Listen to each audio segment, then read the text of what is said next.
Coming up on today's Next Fan Up podcast, we've got all the sound from the winners from Super WildCard Weekend, but it's a Tuesday, so you know it's time for an Eagles rant. Here we go. That's how we start. Yeah, baby. 32 super fans. Where do the reports come from? Did you get an initial? One PodVader. That's football. Every angle of the NFL covered. All that kind of stuff, I get it. This, no question about it, is Next Fan Up. We're going to unleash hell here in December. Hello and welcome to another Tuesday edition of the Next Fan Up podcast. We like to call it the NFL Soundoff.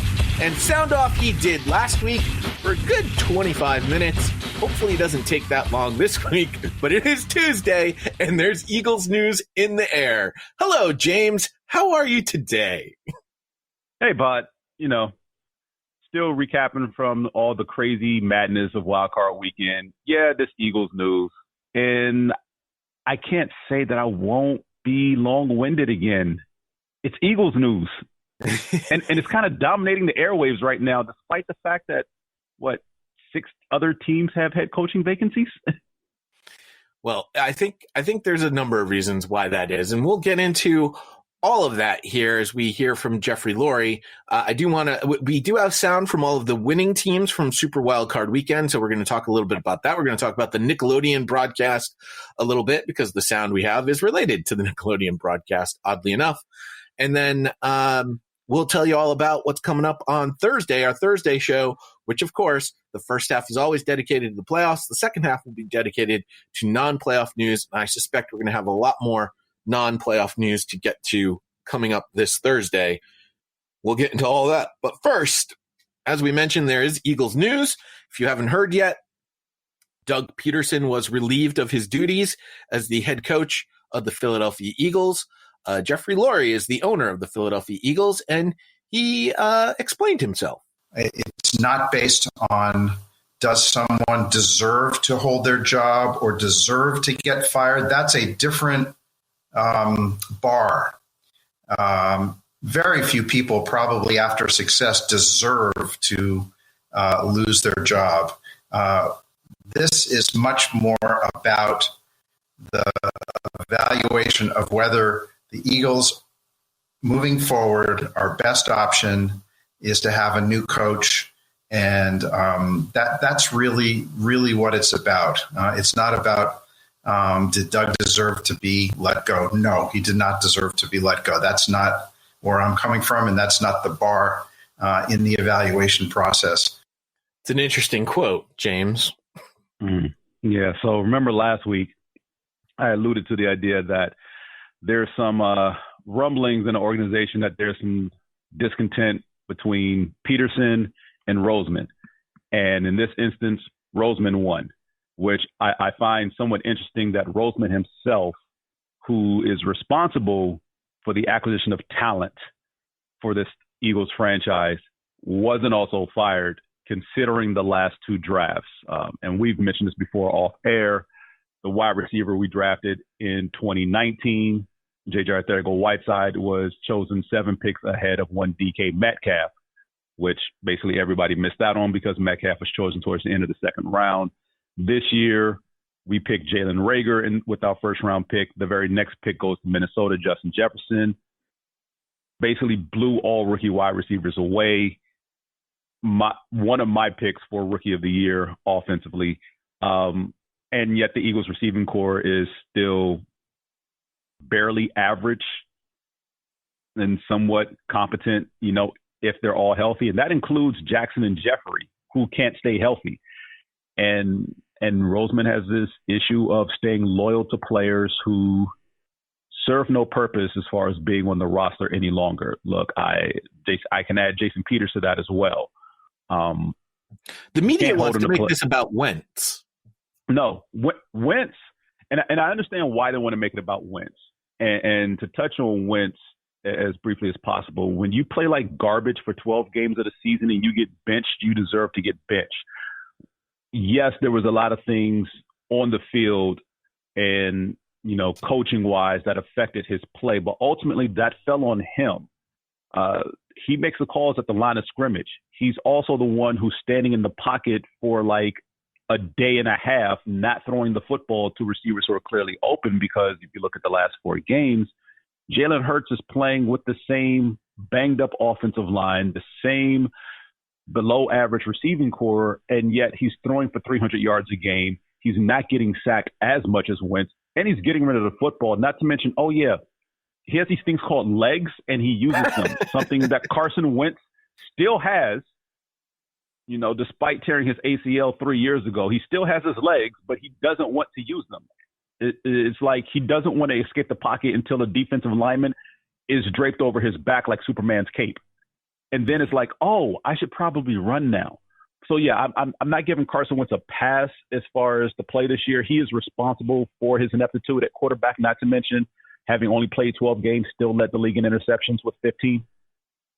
That's a problem in and of itself, especially when the vast majority of those he was throwing directly to the opposite team. It wasn't like, I was just slightly off target. No, there's not a receiver in the area. It's like, where is he throwing? What's his read here? And those passes weren't under duress. So the Roseman aspect, Wentz is a beneficiary of Peterson being fired because he, through agent speak or whatever, didn't want to come back if Peterson was still going to get coached. He was going to try to force a trade, whatever. Ultimately, Peterson had a meeting with Jeffrey Lurie, and Lurie just didn't like the ideas that he had in mind as far as the team's direction going forward. And this is where I go back to his discontent with Howie Roseman. Remember, I spoke last week about Roseman hiring an offensive passing game coordinator and an offensive consultant and Marty Morningwig, and all those guys having equal say as far as how the offense is run, what plays are called on Sundays, especially during the game. Very Dallas Cowboys-like in what they did during Jason Garrett's final years there, in that there was no true offensive coordinator. And going forward, Peterson did the right thing. He fired those consultants. He wanted to promote Press Taylor, who's the quarterback's coach, to offensive coordinator, but management and ownership wanted new voices. They wanted innovation into the offense. They wanted new lifeblood to be injected on both sides of the ball, because we know that Jim Schwartz pretty much is going to take a year off and not come back. And to that, I say Jim Schwartz should have been fired a year ago, but that's neither here nor there. Management just didn't like it. And in some ways, I feel as though Roseman is flexing management power, if you will. Because remember, the previous regime on the Chip Kelly won 10 games in his first year and somehow wrest personnel control and decision-making from Howie Roseman. And this is not hyperbole. When Lurie gave Chip Kelly control over the roster, he literally jettisoned Howie Roseman, who kept his title as GM, but pretty much jettisoned him to the back of the facility. Like, they put him in an office nowhere near any of the scouts, evaluators, talent folk, head coaching, all that. All of them met together and decided how the roster was going to be built for that 3 years that Kelly was head coach. And Roseman was pretty much put in a dungeon, away from all of them, away from all decision-making. He literally had no say. He was GM and title only. And we saw how that played out. So Kelly gets fired. Roseman gets his power back at GM and quickly builds a roster of 2 years that went to Super Bowl. And I think that trip went to his head that he could do whatever he wanted. Unfortunately, when you start messing with the coach's staff, that's a recipe for a disaster. And this is how we ended up where we are now. So, yeah, the fact that Roseman himself wasn't fired as well as Doug Peterson is somewhat baffling. And that's the most puzzling thing about Peterson being fired, because I'm not really shocked about Peterson being fired. I'm shocked Roseman wasn't fired too. Well, and I saw some of the Philadelphia press. I saw at least a headline that, sort of asked Lurie, why are you not looking at your front office as well in this regard? If this is all about the best interests of the Eagles moving forward. Exactly.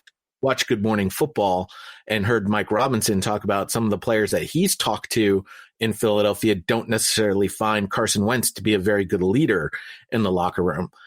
which is sort of troubling to hear that your quarterback is not a very good leader in the locker room and that he doesn't have all of the locker room behind him. That's sort of for years. That's sort of disheartening.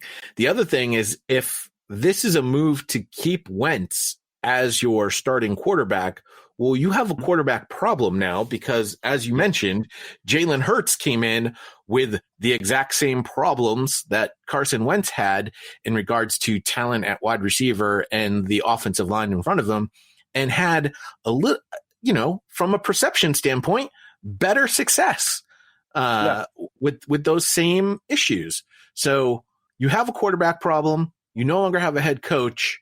You have a GM on a power trip, and you have a quarterback who has a ginormous contract and doesn't have any leadership skills, apparently.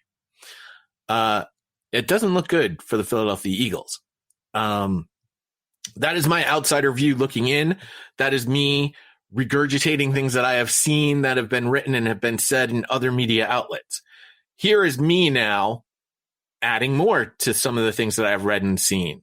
There's a certain coach out there that everyone's saying deserves a job. What is being written and what is being heard is that this particular coach is not interviewing well. He's had all of the interviews, but for whatever reason, he goes in and does these interviews, and the ownership is kind of like, I want to hire him, but I'm basically giving him the job, but I really can't hire him. He's not hitting all my check marks. He's not checking off all my boxes. Please don't say Bieniemy. I am about to say, is this where Eric Bieniemy ends up? I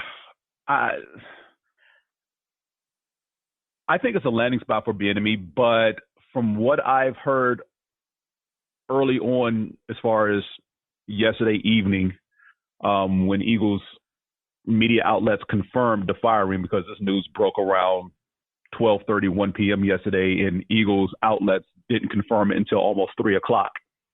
So a lot of the Eagles insiders, reporters in that area around the team, did not list Eric Bieniemy as one of the immediate 3 choices that would be top of the list for them to bring in. They did mention someone else affiliated with Kansas City, and that was the quarterback's coach, which is baffling in and of itself. I often there's a lot of whispers why about the quarterback coach, though.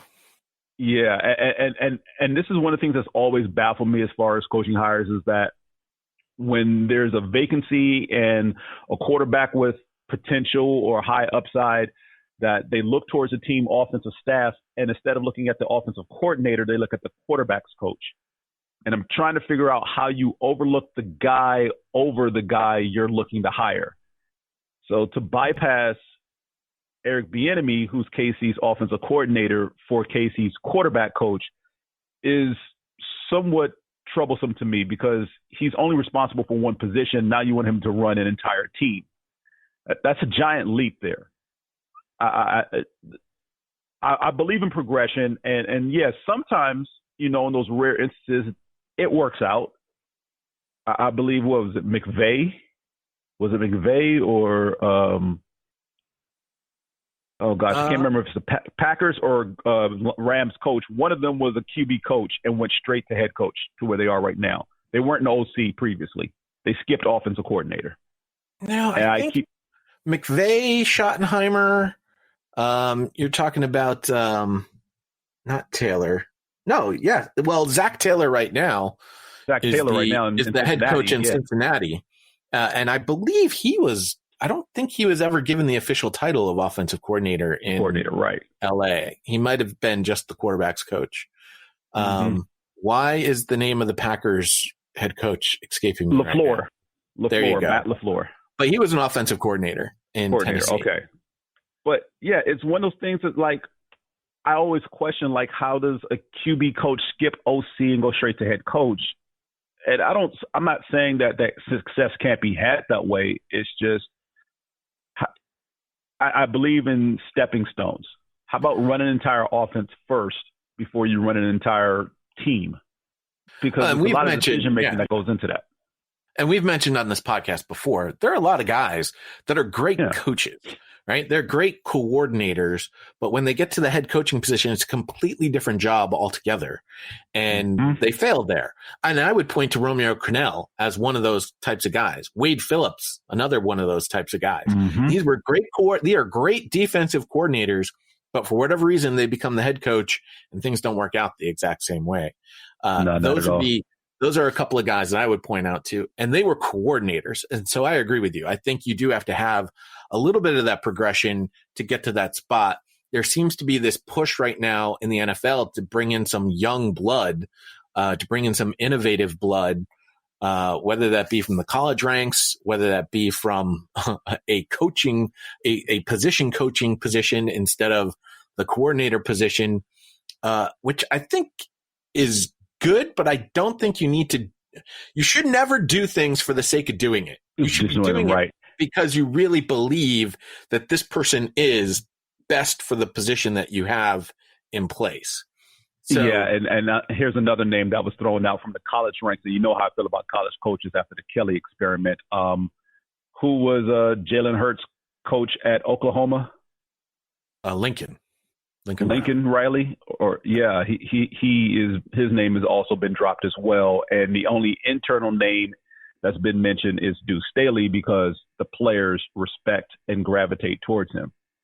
And while I love Deuce Staley, he is only the running backs coach right now, and I don't say that as any form of disrespect, but he has not run an entire offense yet, and I question his decision making as far as his running back rotation because he's part of the problem as far as offensive personnel deployment for this offense this season. There's no reason to have Miles Sanders play first down, Boston Scott play second down, and Corey Clement play third down, and then mix up the rotation if we get another first down to where it's Boston Scott on first down, Miles Sanders on second. It's what's the rhyme or reason here? Let these guys get a complete series in, and maybe if there's a specific play that you want one of the other guys to come in for, you do that. But this offense lacked rhythm, and like I said, the whole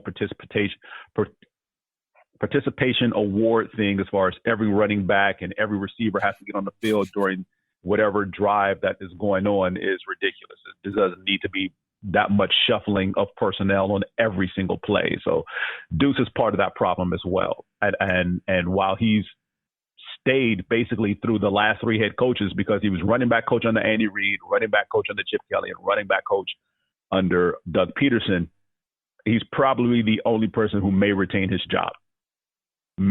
But then, like you said, teams want younger coaches, innovative coaches. He may not, depending on who the new coach is. Also, Doug Peterson's the only coach to maintain after 5 seasons from the coaching class of 5 years ago. Chip Kelly, who was a former Eagles head coach, was hired by Frisco, 1 year, 2-14 record. He was fired. McAdoo was the Giants offensive coordinator who was promoted to head coach. He lasted 2 years, 14-18 record. Hugh Jackson, offensive coordinator in Cincinnati, was the coach of Cleveland for 2.5 years, 3-36-1 record. Dirk Cutter, who was the offensive coordinator in Tampa Bay, the most egregious of all hires because they fired Lovie Smith just to keep Cutter so he wouldn't leave and take a head coaching job somewhere else to help build up Jameis Winston. 3 years, 19-29 record. Adam Gase, the second most egregious case in all of this, formerly the offensive coordinator of Chicago, 3 years in Miami, 25-28, 0-1 in the playoffs. 2 years with the Jets, 9-23, overall 34-51 record over 5 years. Mike Mularkey was the interim head coach in Tennessee, promoted to head coach, 2 years, 18-14 record, a 1-1 playoff record. And Doug Peterson. That is some good stuff.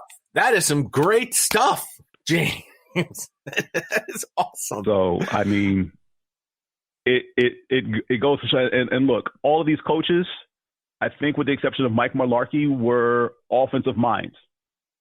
Chip Kelly was hired because of his innovations in college at Oregon, with all his innovative offense that people thought could, gravitate towards the pro level. And some elements of it did, but not completely.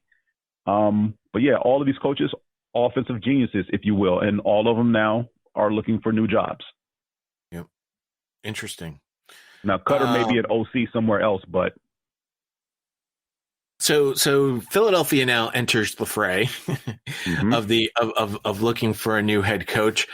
Tom Pelissero of the NFL Network mentioned, and we mentioned it last week, that things are going to start ramping up now with all of these head coaching openings. Most of these teams, obviously with the exception of Philadelphia, have gone through all of their initial interviews. Seconds. Yeah, so they'll be going through their seconds, and there's probably going to be some announcements. As we noted last week on our Thursday podcast, when I looked at the Thursday outline from a year ago, there were at least 2 or 3 head coaches that were named during the second week of the playoffs. So I would assume we're going to have at least 1, if not 2, coming Thursday. So there's going to be a couple of these candidates that are going to be off the board. I'll throw out another candidate for you. He got a lot of big pub about middle of December, and that's because the CBS guys were saying that he was talking in the back, and he said it's going to cost a lot of money. But what about Bill Cowher? No.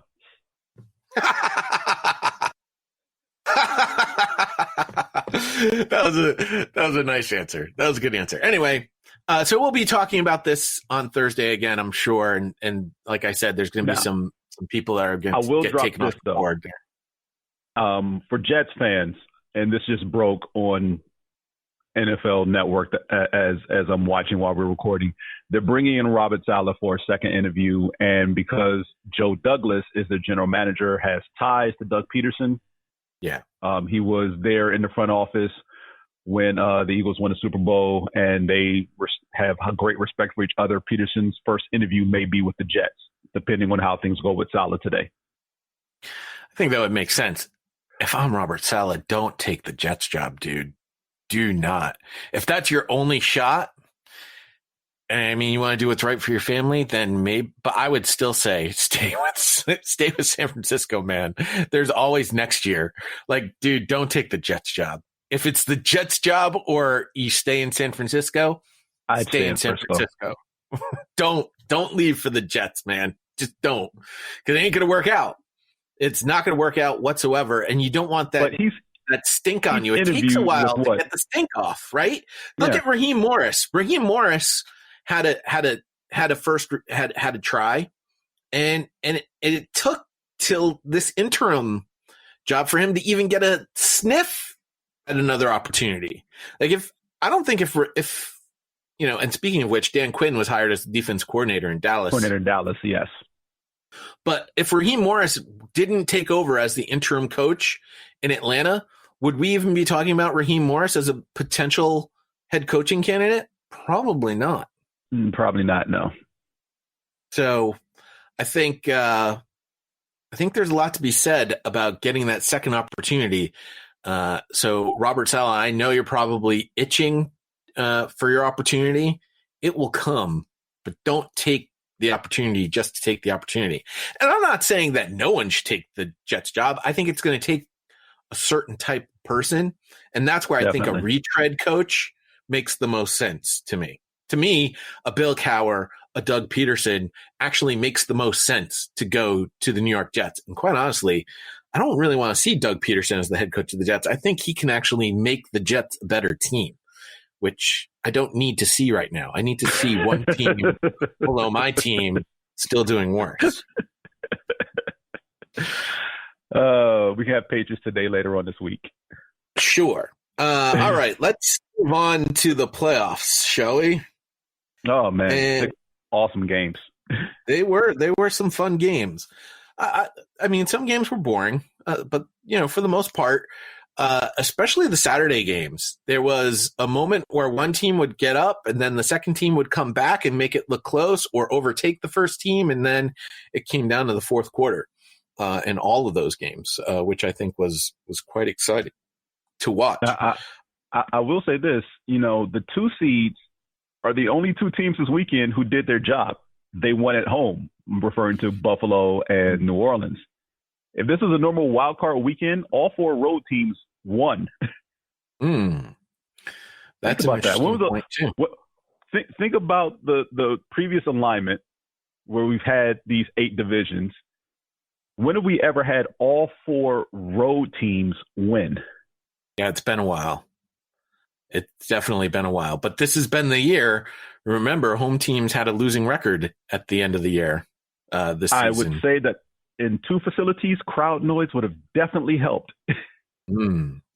Well, let's start in Buffalo as we'll go chronologically through the games. Buffalo ends up coming out victorious, and there was a Hail Mary at the end of the game that was knocked down by Micah Hyde. And, well, Micah Hyde was asked about that. Arizona seemed like kind of an inciting moment for the tear that you guys have been on since the bye week. But with 4 seconds left and knowing the scenario that was going to come at you for the final play of the game, did that play creep into your mind at all, even before the snap? Man, my man, like, I'm out there competing. That's the last thing I was thinking about was that AZ play. You know, did I learn my lesson from the AZ play? Yes. But in my mind, I'm not thinking, oh, no, please don't throw a Hail Mary because, you know, the DB in me wanted to catch it and get some yards after it. But, you know, I was they stressed, you know, since the AZ week, just knocking it down. So what was I going to do that? By the way, marketing people at Buffalo, shut up. These things are going on. I mean, come on. I don't understand how we're in the playoffs and they haven't figured this out yet. Like, spread these dudes out. Why are they sitting next to each other? Man, I listened to a whole bunch of these. The Cleveland is even worse than it is in Buffalo. But it was hard to get sound from any of the Buffalo guys because they're all talking over each other. And one of them, I don't know if it was Micah, one of the guys that was doing it just bled through everybody's. Like, I could use nothing from the quarterback. Josh Allen, I couldn't use anything from him because I heard at least 5 different other interviews going on in the background. Terrible. And there have to be multiple rooms where they can spread these guys out, and they all don't have to be in the same room at the same table, you know, in front of multiple computers with everything going on like that. That's just.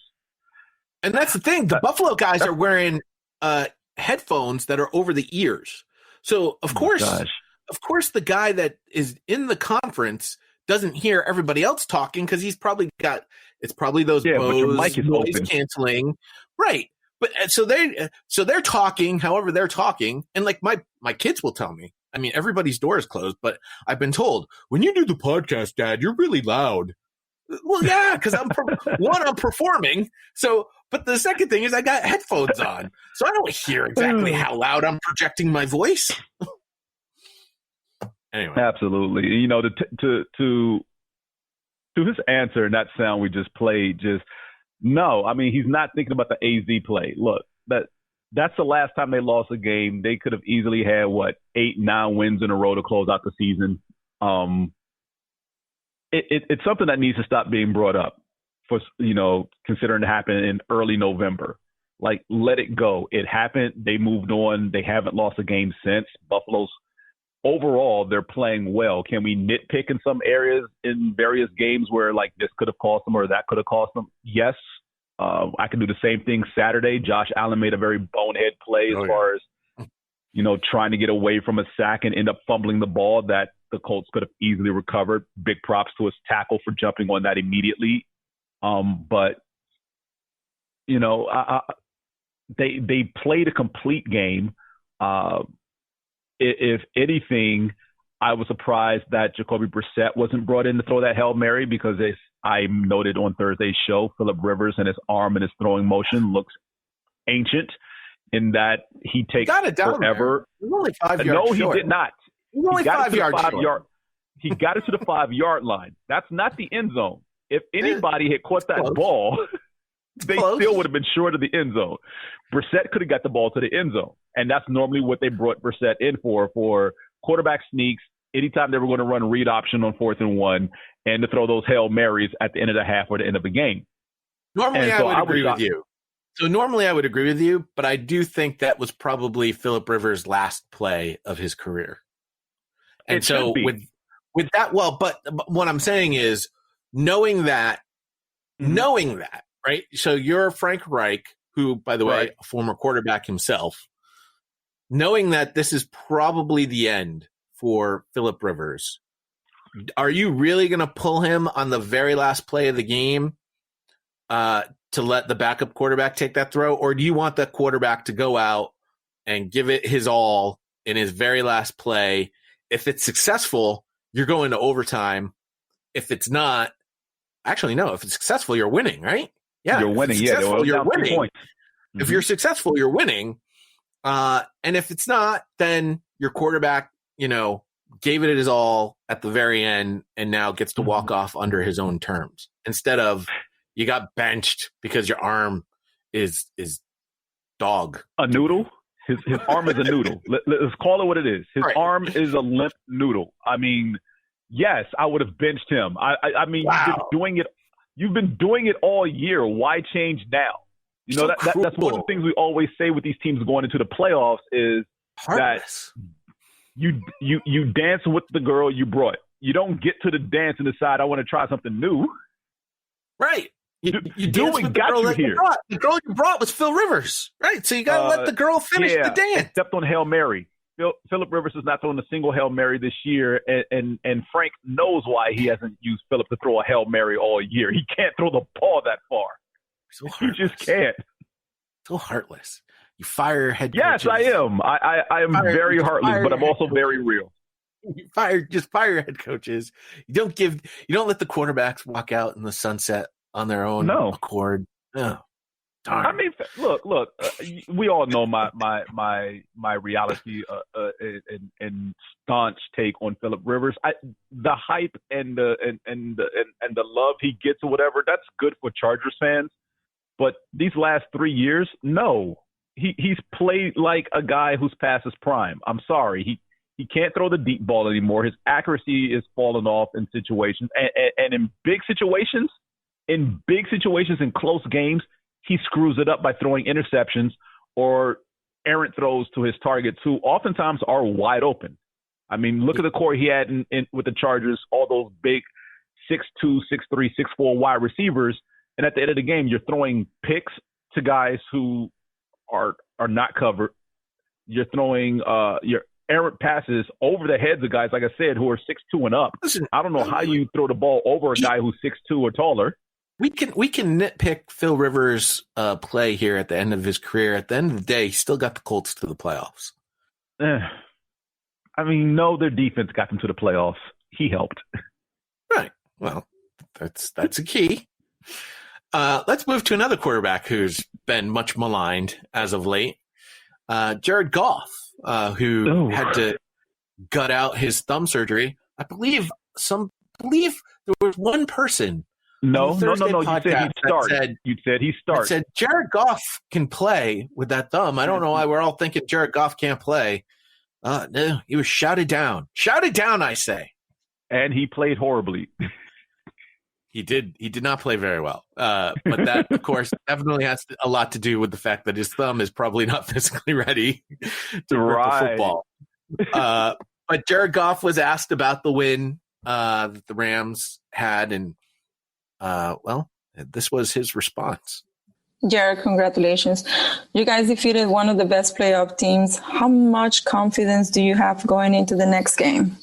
A lot of confidence. Yeah, we feel great. It's exciting. I think that's the thing that you take from this is we come up here and, all week we were told how good they are and how we, snuck into the playoffs and you come into their home place and 2 weeks ago you saw them smoking cigars and getting all excited about beating us and winning the division, and we're able to come up here and beat them in their own place. And it feels good. It feels really good. I think it's satisfying, but by no means are we any bit finished or fully satisfied. I think, we've got a lot of work to do, and next week will be another challenge and we'll be ready.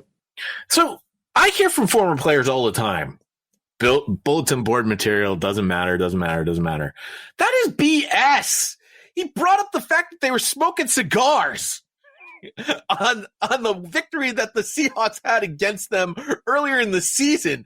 This stuff means a lot. We're going to hear from Marlon Humphrey. We're going to hear from Baker Mayfield. Both those guys are going to point out bulletin board material from the other team and from the media. These guys listen to this stuff and they care about it, and it fuels them and it makes them angry. Don't make me angry. You wouldn't like me when I'm angry.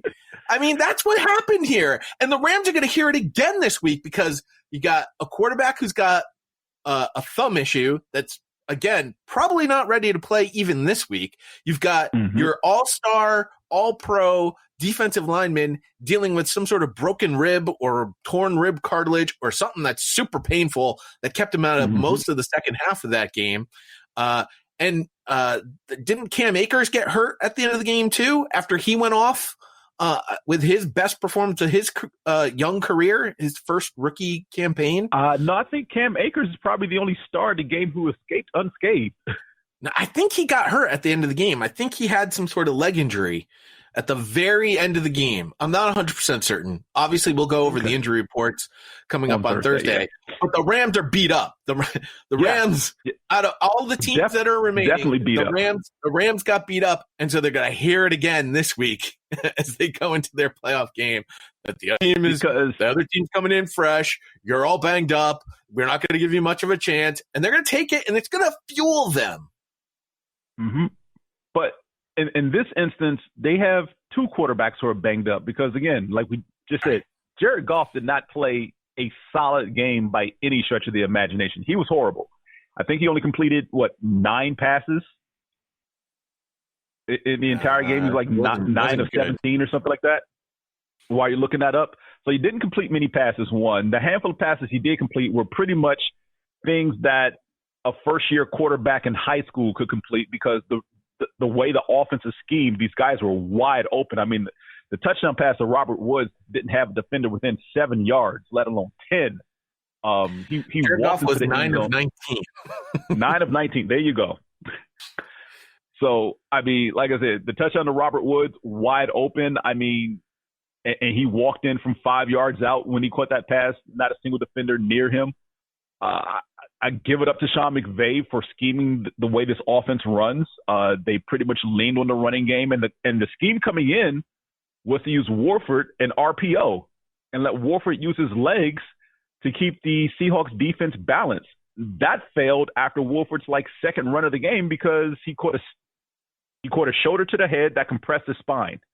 So we don't know what his status is going to be this week until Thursday. So who starts if both quarterbacks are banged up or, healthy enough to play? Do you go back to Warford? Do you let Goff go back in there the way he played? I mean, because neither one of them is going to be very effective against Green Bay.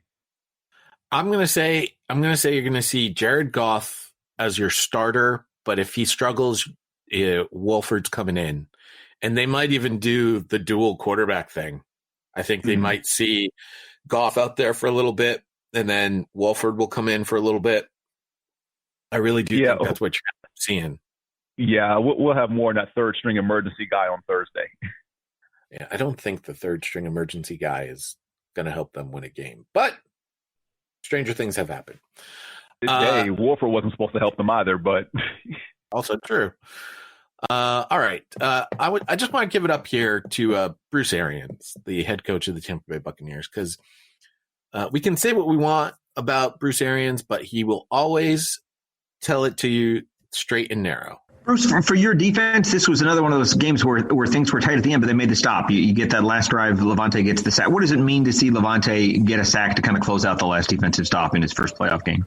Yeah, it was great because we were tackling worth the whole game, and we finally got him when it mattered. And I don't think it was best our defense is fighting along. I mean, it's terrible up until the last 8 minutes.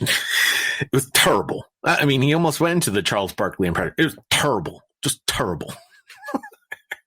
Yeah, and look, to this point, the Buccaneers defense was horrible on Saturday night. I'm sorry. This is a Washington team that I thought shouldn't score more than 14 points. I even put that in a Slack channel. If I put the over under at 14, does anybody take the over or the under?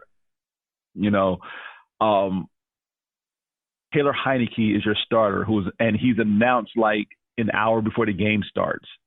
So Alex Smith couldn't go. I honestly think that Heineke basically he outplayed himself. It was a performance that I guess Washington fans can be proud of. But if that was Smith, who we saw Sunday night couldn't move against Philadelphia, which is why they started blitzing him.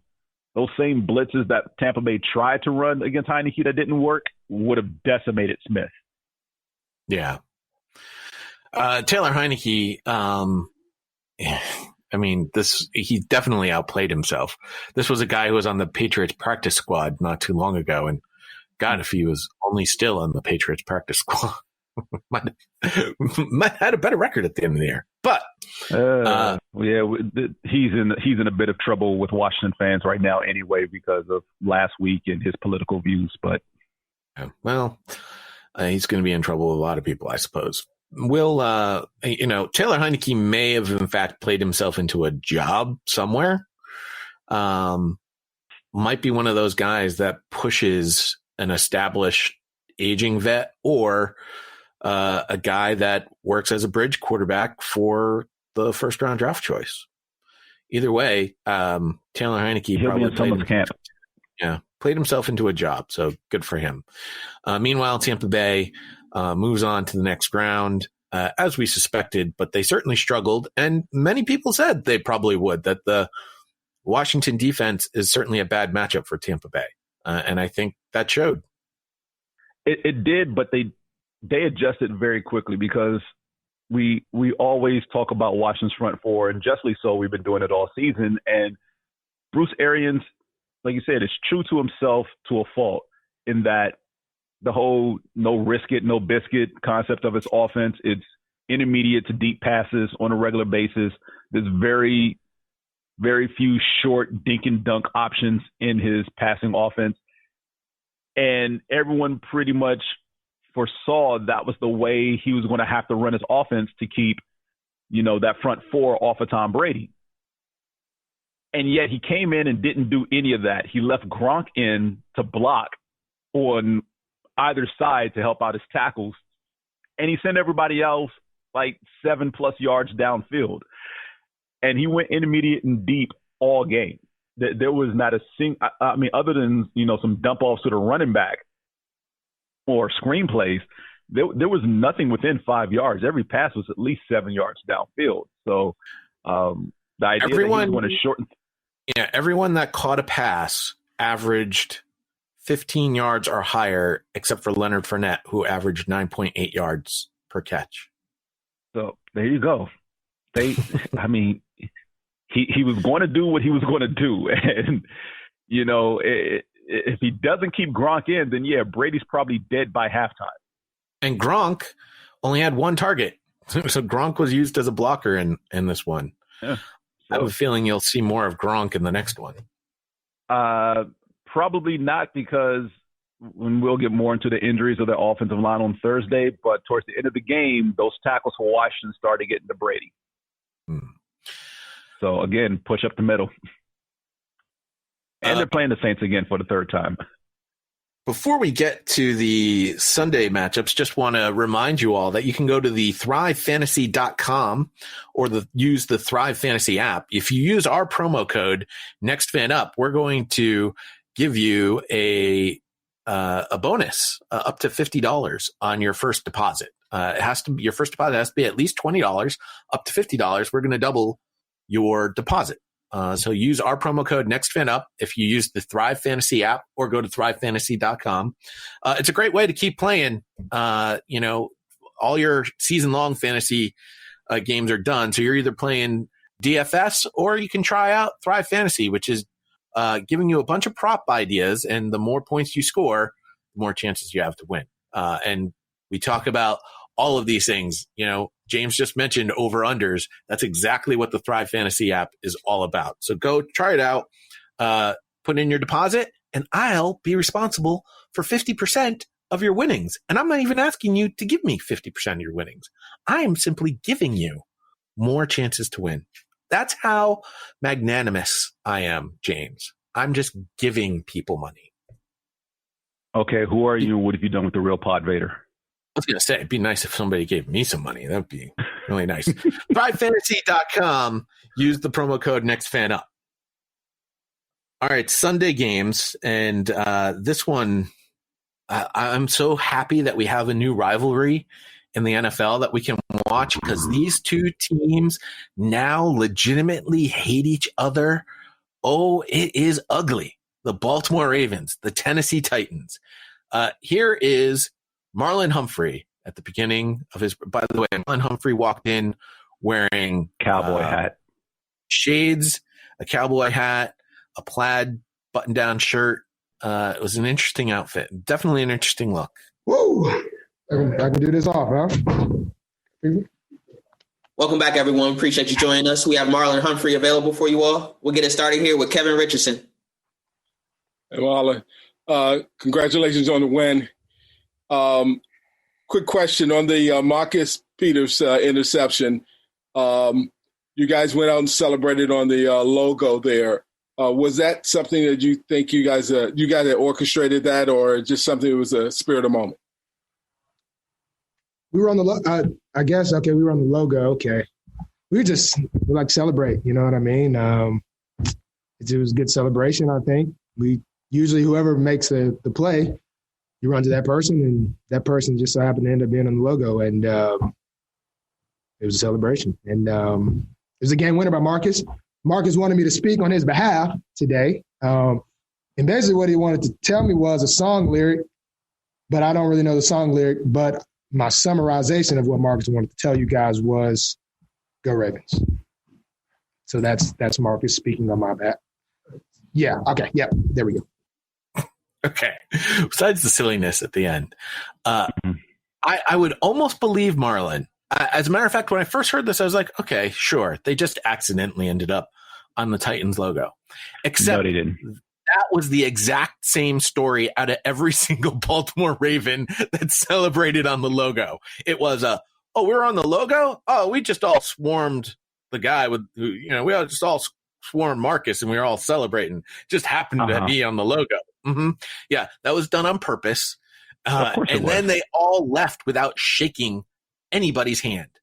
They didn't bother. They didn't bother going and shaking any of the Tennessee Titans' hands. The Titans didn't do that. The Titans went to shake their hands at the end of their game during the regular season, and they refused to accept their hands. Oh, I love it. I love it. I love the fact that these two teams hate each other. It's a shame that they're not in the same division, so they don't play each other twice. But, man, now we know anytime we get a Ravens-Titans game, this is going to be all-out war, and I love it.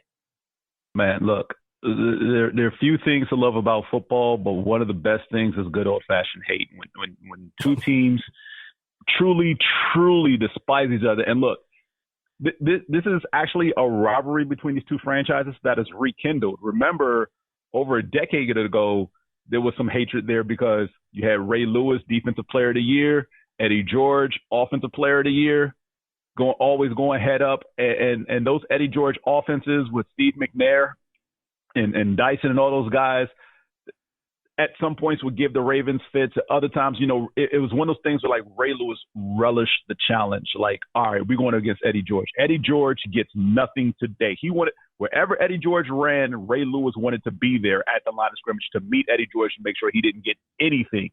And, you probably talk to those two players now. They have great admiration and respect for each other. But, man, during those games, you talk about some hatred and some barking from both sides. Both offenses and both defenses chirping all game long. I mean, it's good to see this back again. And yeah, to all the Ravens who will question as far as running to the logo. Look, when teams come up with turnovers, they typically run towards the end zone, find the camera. Hi, Mom, we posing, we're doing that celebration.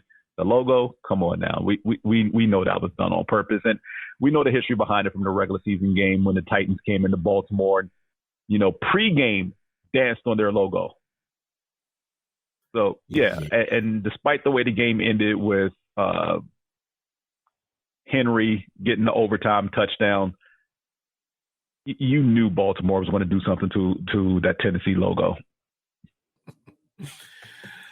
Yes. Can't wait to see more of those games. What I also can't wait to see is what I had said was going to be the most anticipated game of the weekend, and it did not disappoint. And it wasn't because of the game. It was because it was being broadcasted on Nickelodeon. Here is Cam Jordan talking about after the fact, the game on Nickelodeon. and his love of cartoons. Questions in the chat for Cam Jordan. Omlette du fromage? Omlette du fromage. First one's from Catherine Terrell. Hey, Cam, I got to know, when you had that conversation with the person from Nickelodeon, why didn't you just offer to get slimed instead of going to throw it on Sean Payton? Omlette du fromage. I do love that T-shirt. Yeah, so at any given circumstance, omelette du fromage. No, but seriously, when you talk about me versus Sean getting slimed, I thought that was a no-brainer, you know? I'm going to serve him up every time, most likely. In fact, I'm more mad that I couldn't set him up for me to dump the bucket on him. But somebody had to get slimed. I'm glad it was him. Yeah, honestly, I thought that's what was going to happen. I thought you would, like sneak up on him and throw the slime bucket on him. But the slime couldn't touch my cleats were just too heavy today. You know what I'm saying? My cleat drip was on another level. So I just, my drip was way too heavy for that slime to touch the cleats that I had on. Hey, Cam, on a football note, what are you taking away from this defensive performance tonight? Seemed like you all just had a ton of energy all game and were really just playing lights out. Omelette du fromage. That didn't work? Okay, cool. So they did talk a very little bit of football. His press conference was only about 5 minutes, a little less than 5 minutes. I highly recommend you go listen to the whole thing.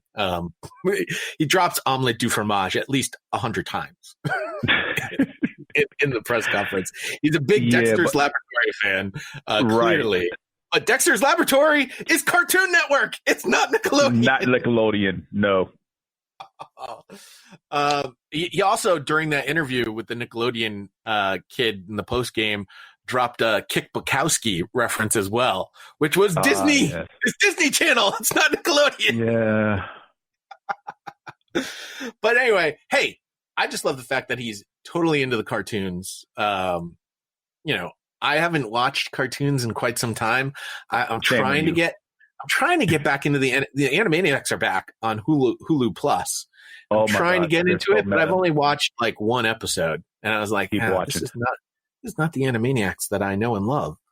But in any case, love the cartoons. Love the I was not a Dexter's Laboratory guy, so I had no idea what this omelette du fromage thing was. I did a little research, discovered what it was all about, and now from now on, if I'm ever in a position where I can't answer the question, I will just answer omelette du fromage. I'm glad you researched to figure out what that was a reference to, because anybody who's watched Dexter's Labs automatically knows what that's from. Yes. Omelette du fromage. That didn't work. Okay. The fact that he had that long pause in there too, like it was going to work, was fantastic. Clearly, the NFL people that were interviewing him had no idea what the omelette du fromage thing meant either. If they had, they probably considering how young they are, they grew up on Dexter's Lab. Did they though? When is Dexter's Lab? Early 2000s. Yeah, well, maybe. Yeah, that was my college years. But I was watching Animaniacs. It's the same time period. I guess I wasn't watching Nickelodeon. Yeah. Anyway, the Nickelodeon broadcast was fantastic. It was obviously geared towards people that have never watched the game of football before.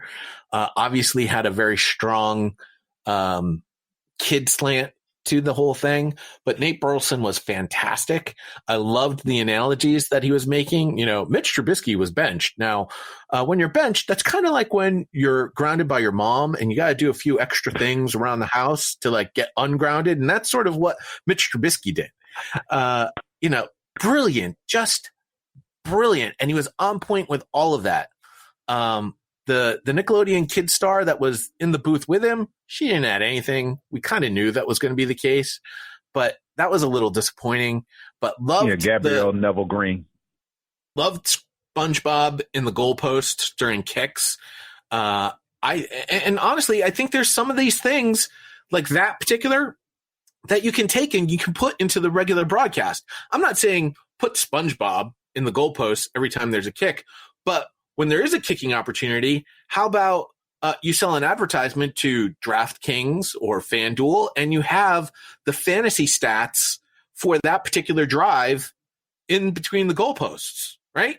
Now, I don't think that takes away from the game whatsoever. Actually, it enhances the game. I don't think people look at it as an advertisement for DraftKings. They look at it as information. I think you could do that. The other thing, considering the NFL has no, what's the word I'm looking for? They have no formal agreement with DraftKings. Yes, they do. DraftKings is the official fantasy player of the NFL. Yeah, but you don't hear Goodell come out endorsing DraftKings, though, is what I'm saying. Like, there was a press release. I'll go get it for you if you want. I think it's just one of those things.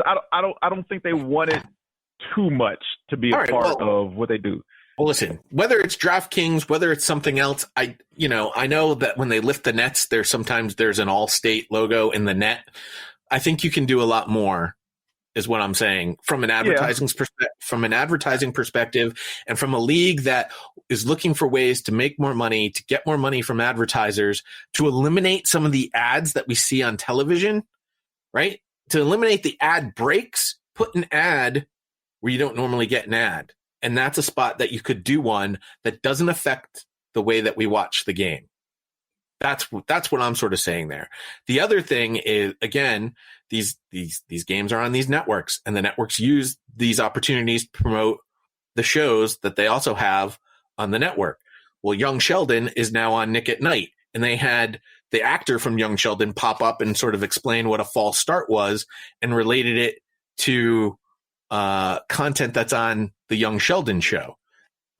You can do the exact same thing on CBS, on NBC, on Fox with any of the characters from any of the shows that you're promoting. And it doesn't have to be to explain what the penalty is. It can be like I said, well, we said this off the air. All these guys are fans of the football teams and the football game. You can have them jump up and be like, "Go Ravens, go Saints," and promote their show. Just pop them up like they did on Nickelodeon.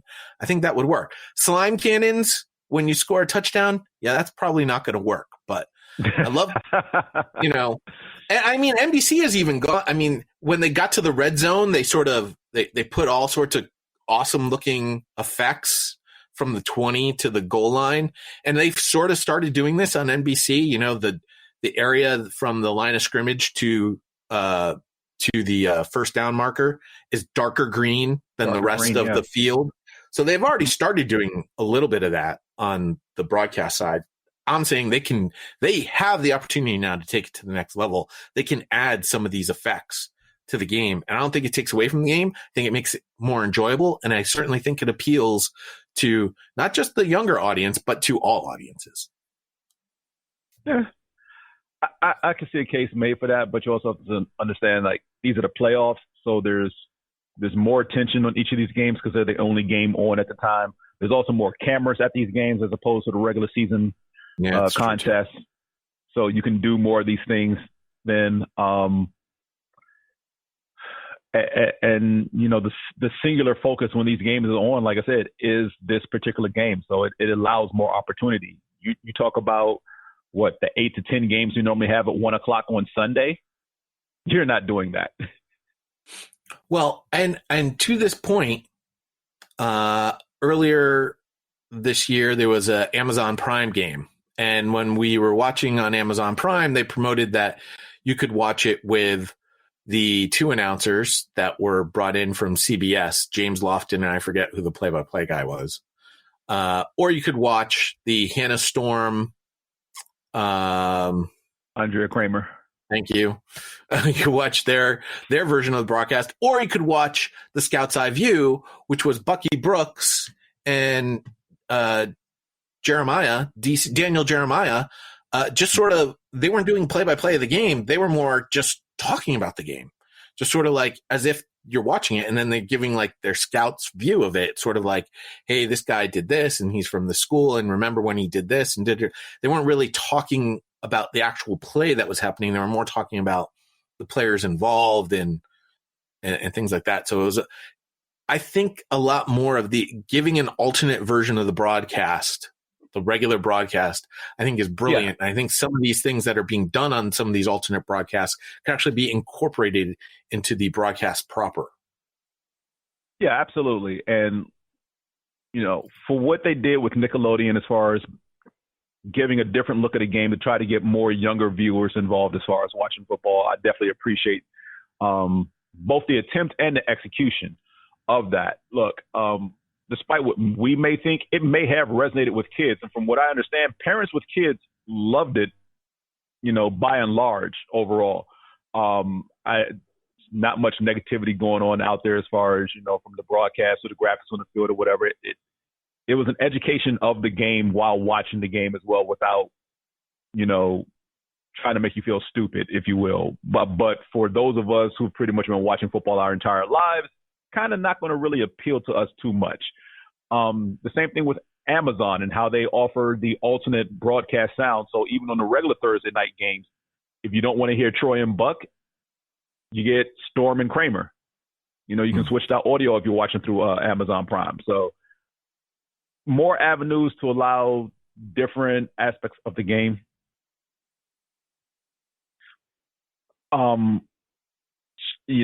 Could it help enhance the game going forward? There's definitely some things that I think they should look into.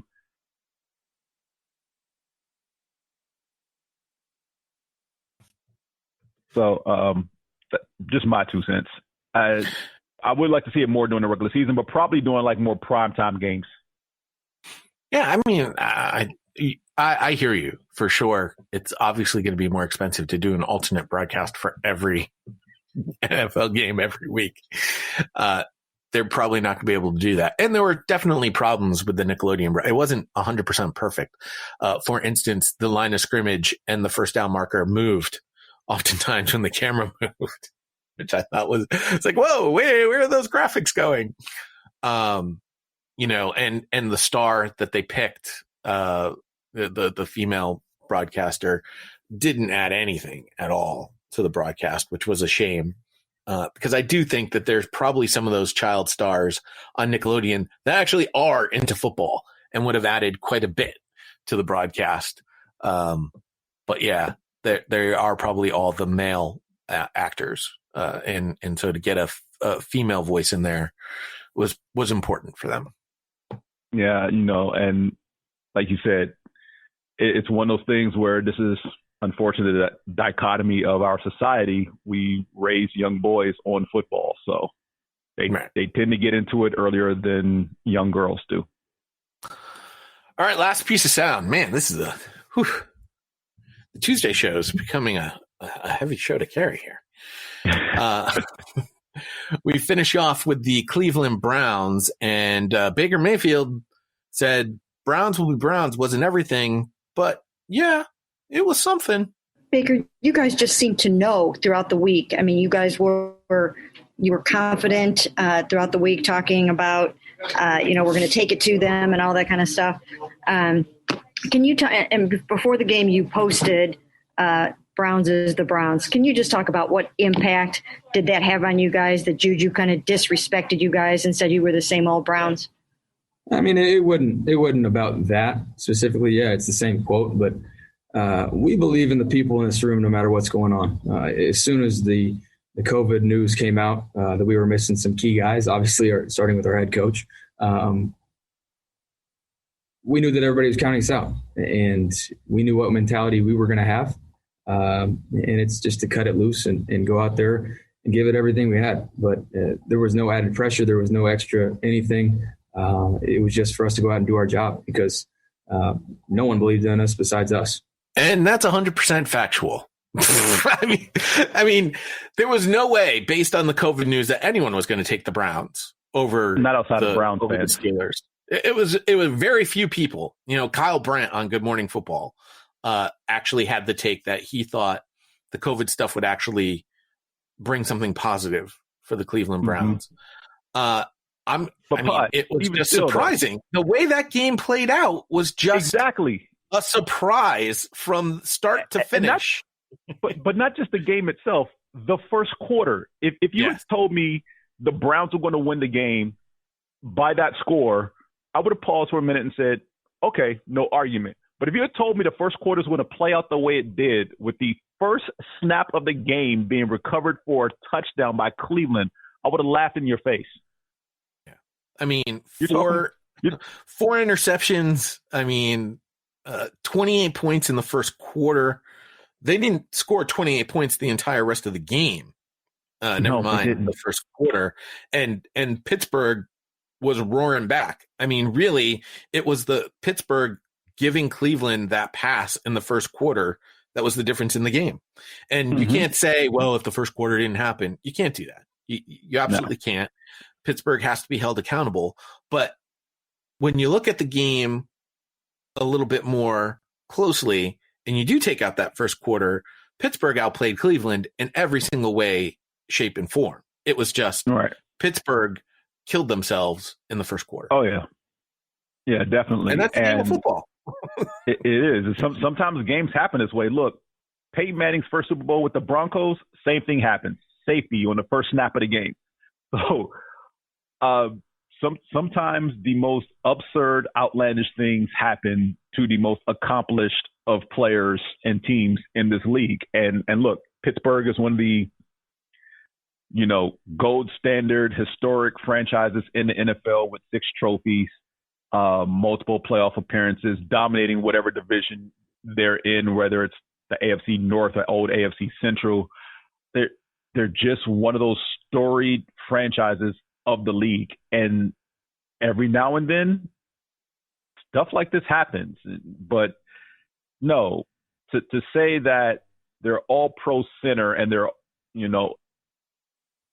rock solid quarterback would miscue on the first snap of the game. You can say a Hall of Fame quarterback. It's okay. You're I don't allowed want to say it. I know you don't want to. But it's true. Let's put it this way. His case is better than the other guy we talked about for the first game.